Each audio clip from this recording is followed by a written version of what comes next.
బాబు Apple ఎలా ఇస్తున్నావు? డబ్బులకి ఇస్తున్నాను సార్. అలా కాదయ్యా, కాయలు లెక్క కేజీ లెక్క? కేజీ లెక్క సార్. కేజీ ఎంత?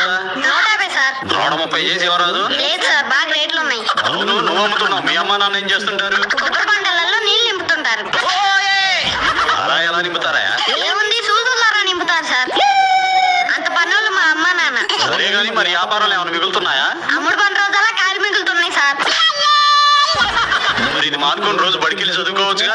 ఎందుకు సార్, నేను ఎక్కడుండే చదువుతున్నా. ఎక్కడుండే ఎలా చదువుతున్నావురా? వెళ్ళే బస్సు వచ్చే బస్సు బోర్డులన్నీ చదువుతున్నా. సర్లే గాని కేజీ ఇవ్వు.